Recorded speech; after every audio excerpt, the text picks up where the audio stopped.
여동생이 반지하 사는데 물이 찼대요. 40이 다 되어가는데 모아둔 돈 없고 속 터지고 안타깝고 제 기분이 너무 다운되네요. 돈을 많이 못 벌어 저축 못해서 이사 간다고. 일단은 물이 찼으니까 물 빨리 빼고 그래야죠. 그리고 또 40 돼도 이제 벌면 돼요. 벌면 됩니다. 이 수명이 길어 쓸데없이 인간이. 그래서 40이면 충분하게 일 열심히 할 수 있다.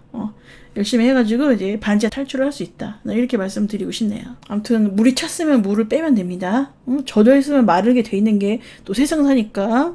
또 돈이 없다? 그럼 돈을 벌면 된다. 40대 되면 진짜 체력이 확 꺾여요. 꺾이지만 그래도 걸을 수 있으면 돈을 번다. 돈 벌으러 나가야 된다. 아무튼 늙으면은 이제 기운이 빠지지만 거기에 맞게 일을 하면 되죠. 너무 노동력을 많이 쓰지 않는 조금 덜 힘든 일을 해가지고 돈을 벌면 되고, 아니면은 근무 시간을 줄이든가 그렇게 돈을 벌면 되는 것이죠. 저도 반지하 한 몇 년 살았는데 존나 짜증나거든요. 그게 신축 빌라라 가지고 좀 집을 야매로 지었잖아. 야매로. 그래가지고 옆집에 뭔 일이 생겼나? 옆집에 보일러가 터졌는데 우리 집까지 물이 찼어요.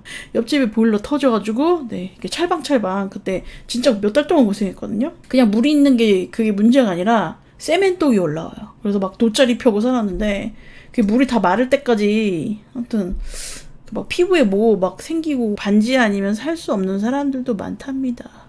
돈이 웬수죠. 저도 뭐 돈 있었으면은 위로 올라갔죠. 그때 제가 산동네 살다가 그 반지하 빌라로 이제 매매를 해서 들어간 건데요. 아휴, 빌라 사지 마세요. 반지하 같은 데서 살 바엔 차라리 서울역 같은 데서 텐트 치고 사는 게 낫지 않나요? 역세권 그냥 공짜. 반지하 살 바엔 역세권, 서울역에서 노숙을 하겠다. 아니죠. 그건 노숙을 해봐야지 알아요. 제가 주말에 서울역에 지나갔거든요. 거기 숙자형들이 엄청 더운데 거기 계세요. 뭐 지하철 안에라고 다 에어컨 틀고 그러는 건 아니거든요. 그리고 반지하가 노숙과 비교될 정도로 그렇게 심각하게 못 살 정도는 아니고요. 그냥 지상층보다는 좀 열악하긴 하지만 그래도 집의 기능은 다 합니다. 좀 습한 거는 제습기 돌리면 되는 것이고, 이러면 우리 몇만 반지하 가족들 속상해요. 노숙하시는 분 봤어요, 서울역에서? 거기도 뭐 함부로 들어갈 수 있는 게 아니라, 그래도 서열이 있고, 자기가 맡아놓은 자리 들어오면은 이게 주먹으로 까여요. 추울 때 춥게 자고 더울 때 덥게 입고 얼마나 힘든데. 반지하라도 있어서 그나마 살 수 있는 거다. 서울 집값 무서움. 텐트 치느니 반지하가 낫긴 낫죠. 반지하가 햇빛 그리고 습기 이거를 포기하면은 그래도 괜찮아요. 살만해요. 내가 살아봤잖아.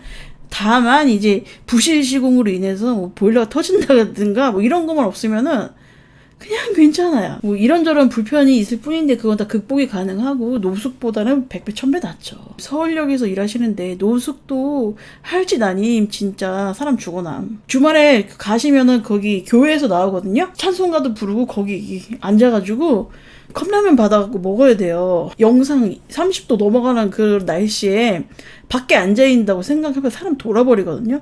경의중앙선을 타려면은 서울역에 나와가지고 이렇게 삥 돌아서 걸어가야 돼요. 근데 그 걸어가는 것도 존나 더운데 거기 하루 종일 있다고 생각을 해보세요. 에어컨 바람 쐴 수 있는 데가 그렇게 많지 않습니다. 아파트 1층 사는데 새벽에 자다가 배수구 역류 베란다 넘치고 방이랑 거실까지 물이 들어가서 몇 시간 동안 물 퍼냈대요. 이 역류도 진짜 심각하거든요. 저층이 특히나 그렇습니다. 노숙자도 식사는 제공되나요? 그건 자기가 하기 나름 아닐까요? 줄도 잘 서야 되고 자세히는 모르겠어요. 그분들이랑 대화를 나눌 수가 없는 거니까 이게 맞으니까 너 약 올리냐? 식사 어떻게 해결하세요? 이렇게 물어보면은 존나 맞아요. 불량했던 시절 담배 뺏겼음. 노숙자 대빵님께 이명민님 계속 물어보시는데 노숙자들은 어쩌다 노숙자가 되었을까요? 궁금하지 않나요? 이거 물음표인가요? 그거는 모르죠. 진짜 오고 갈 데가 없는 게 아무도 도와줄 사람 없고 그게 내가 봤을 때는 정신이 간 것 같아. 어지간히 힘들지 않고서는 길바닥에서 사는 게 이게 쉬운 선택은 아니거든요. 그건 자기를 완전히 포기하고 내려놔야지 가능한 건데, 그러니까 이 망가진 거죠. 망가지셔서 그런 게 아닐까. 캘리포니아 같은 데라면 모를까. 우리나라에서 노숙한다는 게 진짜 더울 때 덥고 추울 때 너무 춥고 여간 힘든 게 아니고. 네, 노숙자 관심 많으시네. 그럼 가보세요. 서울역 한번 가보세요. 쳐다봤다가 이 죽뱅이 맞을 수 있는데 그것만 조심하시면 됩니다. 이번 영상 보고 자극을 받으셨다고요? 안 좋은 이야기 많아서 솔직히 대충 살려고 했거든요. 개뼈 맞고 반성했어요. 저도 약간 비슷한 스타일이거든요. 남들은 이제 직장생활 열심히 해가지고 이 돈을 저금해서 열심히 살면 되는데 저는 그 사람들보다 못한 사람이었어요. 직장생활 자체가 문제가 있기 때문에 계속 일자리를 옮겨 다니고 그리고 몇 달씩 중간에 쉬고 그러니까 그런 사람만도 못한 거예요. 그러니까 탕진잼을 하는 사람만도 못한 삶을 살았거든요. 그러다 보니까 이제 나이가 먹고 더 좆대죠. 그 사람들은 이제 씀씀이를 줄이고 저축을 하면은 좀 더 생활이 나아지는데 저는 애초에 처음부터 다시 시작을 하고 직장 들어가는 것부터 준비해가지고 거기서 또 견디고 이런 게 너무 많이 걸린 거예요. 그러니까 시간을 나의 젊음을 낭비를 했더니 좋댔구나. 네, 이렇게 살면 안 되는 거였는데 그거는 이제 나이 먹으면 알아요. 지금은 모르는데 지금은 젊어서 괜찮을 거야. 난 이렇게 뭐 살아도 되니까 하는데 잣대입니다. 30대 정도 됐을 때 큰일 났다. 내 인생 조졌구나. 이렇게 될 수가 있거든요. 전 지금 다시 시작하고 있어요. 직장 다니며 단기 알바까지. 저는 직장 다니면서 알바는 못했거든요. 직장생활 너무 정신적으로 육체적으로 힘들어가지고 못했는데 이분이 저보다 100배 낫습니다. 저보다 더 빨리 더 많이 버실 거라고 저는 생각을 하고요. 이명민님 오늘 질문 대망이신데 지금도 미니멀 라이프 하고 있나요? 저는 미니멀 라이프는 아니고요. 원래는 안 했는데 그거는 이제 행복주택 살 때 강제로 이제 미니멀 라이프를 강요받은 거고요. 원래는 물건 사는 걸 좋아해요. 근데 이제 나이 먹으니까 무가치해지고 모든 것들이 허하고 노화로 인하여 이제 어떤 그 감정의 변화? 헛헛함, 무기력 이런 게 오니까 물건 사는 것도 쟁여놓는 것도 그게 별로 의미가 없어지더라고요. 그거는 이제 정신적인 노화 때문에 그러는 거고 호르몬이 이제 떨어지고 그러니까 그렇게 된 거죠. 제가 무슨 의식이 있어서 내가 뭐 물건을 줄이고 어쩌고 저쩌고 그런 건 아닙니다. 저 물욕 많아요. 물욕 많은데 원칙은 제가 맥시멀 라이프예요. 저 머릿속이 굉장히 맥시멀하거든요. 그래서 머리가 아픈가? 40대인데 저만 결혼 안 하고 친구들은 다 결혼. 10년 만에 모이자 연락 왔는데 그들과는 공감대 형성 안 되고 골드미스가 아닌 내 모습에 자격지심인지 못 나가겠어요. 이후 30kg가 불어난 내 몸을 보고 애는 내가 낳나 싶어. 어쩔 수 없죠. 원래 아줌마들도 그렇게 생각해요. 같은 아줌마인데도 이렇게 약간 생활 그런 패턴이 다르고 경제력이라든지 그런 거 뭐 젊을 때는 다 비슷비슷하거든요. 그래서 어울린 거고 이제 모든 게 바뀌고 생각도 바뀌고 환경도 바뀌고 처한 상황도 바뀌고 하니까 당연히 이게 이질감이 들 수밖에 없어요. 그 친구들도 그런다니까요. 쟤랑 대화를 못하겠다고. 이 시집도 안 가니 철없는 이거 애를 낳아봤어야지 네가 어른이 되는데 이런 미숙한 정신 상태를 가진 우리 최랑은 대화가 안 되네 이렇게 생각을 할 거예요. 우리 유부녀 친구들이.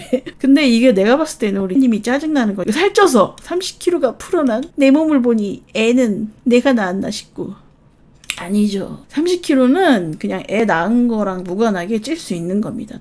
저도 지금 이렇게까지 찔 줄 몰랐거든요. 그러니까 살은 누구나 찔 수 있다.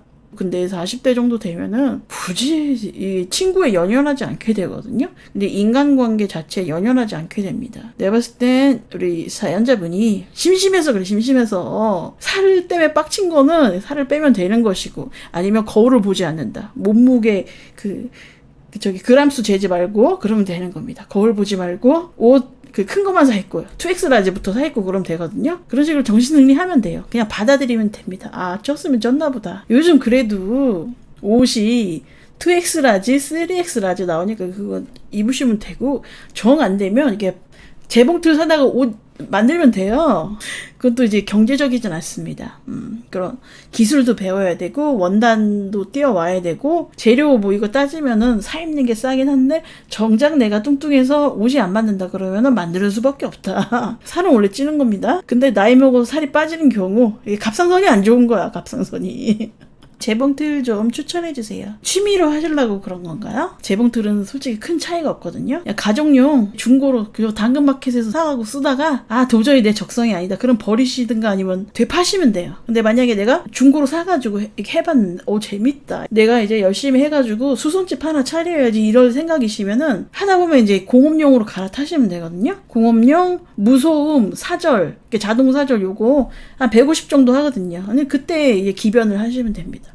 근데 그 전부터 비싼 거 사고 그러시면은 돈지랄이에요, 돈지랄. 그리고 이 재봉틀이란 게 상당히 고급침이거든요. 일단 기계값부터 여기 많이 들어가므로 일단 제일 적은 금액으로, 그러니까 중고로 가정용 하면 얼마 안 되거든요. 이것저것 만들어보고 싶어요. 완전 초보.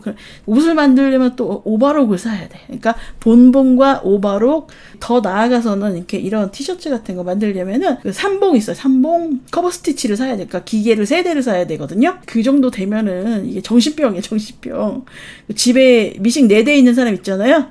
미싱 4대 있는 사람? 네. 이게 꾸준히 이제 가면은 좋은데, 저처럼 뭐 업종을 바꾼다든가, 내 삶이 진짜 고달프다, 내가 취미 생활을 할 정도가 못되게 시간이 없고 힘들다 이럴 때는 또 돈지랄이 될 수 있습니다. 재봉틀도 극과 극이라던데, 근데 기능이 많다고 해서 좋은 건 아니거든요. 패턴이 많으면 많을수록 가격이 비싼데 그냥 기본 일자밖에 안 씁니다. 그러니까 돈지랄 하지 말고 양장 배워야 되지 않나요? 배우면 좋은데 이제 독학으로도 가능하거든요. 제가 독학으로도 이제 옷을 만들어 봤던 사람인데 그 옷 패턴을 팔아요. 그래서 기본적인 바느질만 할 줄 알면은 만들 수 있어요. 그리고 요즘 유튜브도 많이 나와 있고, 또 양장 배우려면 또 대가리가 아픕니다. 양장 기능사라고 이제 자격증도 있거든요. 그걸 따면 좋긴 한데 좀 거기까지 앞서가면 골치 아파요. 우리가 이 뭔가를 만든다는 데 의의를 두고 내 취미로서 이렇게 즐거움을 느껴야지, 양장 기능사까지 이렇게 해야겠다 하면 골치 아픕니다. 그리고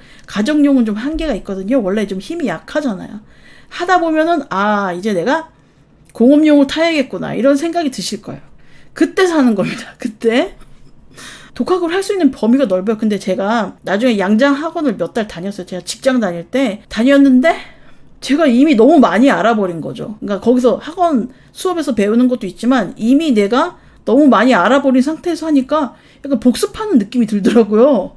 그러니까 어느 정도 독학으로는 어느 정도 된다. 뭐 가정용 소품 있잖아요. 뭐 에코백, 파우치 이런 거 정도는 독학으로 다 가능하거든요. 그거는 이제 진돗개 정도의 지능을 갖추면은 만드실 수 있어요. 이명민님, 차수 그거 돈지랄 아닌가요? 그냥 돈 몇 푼 주고 사면 되는데 자수도 돈 많고 할 짓 없어야 가능한 것 같음. 아이고, 내 직업을 디스하는데 우리 질문 대장님, 뭐랄까, 자수된 물건을 갖고 싶어서 하는 건 아니에요. 그 뭔가를 착각하시는데, 그러면은 기계 자수가 더 빠르고 튼튼하고 실용적입니다. 자수를 하는 거는 그 그림 그리는 거랑 똑같아요. 그럼 우리 이명미님 사진 출력해서 하지 그림 뭐하러 그려? 이거랑 똑같은 거거든요. 그럼 미술 시간 없애버려야지. 그러니까 미술하는 거랑 똑같다고 보시면 되고, 내가 이거 하는 과정이 재밌어서 하는 거지 자수가 들어간 물건을 갖고 싶어서 하는 건 아닙니다. 그렇게 따지면은 미술 시간 다 없애? 미술 시간 없애버려? 미술 교사들 다 싹 다 잡아가. 홍위병이야. 이명민님의 약간 좀 수준이 죄송하지만 좀 낮아가지고 요거 패스하도록 하겠습니다. 이제 씹도록 하겠습니다. 수준 좀 떨어져가지고. 근데 살짝 어그로는 끌린다. 우리 이명민님, 노여워하지 마시고 상당히 재미있는 질문이었습니다. 그림을 사는 것에 기쁨을 두는 사람도 있지만 내가 시간을 내서 그리는 게 좋아서 하는 게 있잖아요. 자수는 실로 그리는 그림이다. 우리가 또 돈만 생각하면 아무것도 하지 말아야 되거든요. 숨만 쉬고 살아야 되는데, 여러 가지 중에서 내 예산에 맞고 내가 흥미가 있어 하고 난 이거 할 때 너무 재밌고 그러면은 어느 정도는 투자를 해도 되고요. 또 그거를 계속 열심히 해가지고 자기 수준을 업 시키면은 누군가를 가르칠 수도 있습니다. 그럼 또 이게 되는 것이죠. 하고 있으면 어디다 써먹게. 그런 소리 듣는데 내가 힐링 되잖아. 그러니까 내가 행복하려고 사는 거잖아요, 솔직히. 이런데 좀 돈 좀 써도 괜찮아요. 그것도 기술 배우는 거죠, 기술. 돈으로 바꿀 수 있다니까 요거를 내가 좀 투자금을 들인다고 생각하고 뭐든 해보면은 된다 이거죠. 맛보기 체험으로 쿠션 커버 만들어봤는데 다 받고 뒤집었는데 솜을 넣을 수 없었어요. 다 요런 과정을 이제 즐겨야 돼. 내가 왜 이렇게 병신같이 이런 실수를 했지? 근데 그거를 다 극복하고 하면은 또 익숙해지거든요. 익숙해지고 내가 또 기술도 늘고 그렇습니다. 요런 단계를 중간에 어려움은 있지만 그거를 넘어서면은, 그걸 극복을 하면은 또 내가 또 성장을 해 있어요. 하지만 여러 가지 뻗치면 안 된다. 나는 취미생활에 돈을 쓸 거야. 그러면은 옷 같은 거 잘 안 사 입어야 되고, 나는 먹을 게 좋아서 난 맛있는 거 먹고 싶어. 그러면은 화장품 안 사야 되고 옷도 안 사야 되고 그러니까 여러 가지 카테고리가 있는데 하나만 파야 된다 이거죠. 이거저거 다 하면은 그때 그게 또 탕진잼, 취미 부자. 거지가 되는 바로부터 이제 취미 부자가 되는 것이죠. 프리랜서 6년 차 프리하지가 않네요. 은퇴를 계획만 하고 있습니다. 이거는 잘못 생각하신 거예요. 프리랜서의 프리는 일을 내가 양껏 할 수 있다. 쉴 자유는 없는데 일할 자유는 많다 이 뜻이거든요. 그래서 프리랜서인 겁니다. 원래 그런 거니까 일단은 은퇴는 없어요. 걸을 수 있을 때까지 일을 하는 거고요. 프리랜서인데 나 쉬고 싶을 때 쉰다? 그러면 망하겠다는 거예요. 내가 기운 있을 때 벌고 그래야 되는 거니까 프리하지 않은 프리랜서. 100세 시대에 100살까지 일을 하라는 뜻입니다. 검사에 감사하고 걸을 수 있으면 일하고 월급이 부족하면 또 알바 뛰고 두 땅 세 땅 뛰고 뒤지기 전까지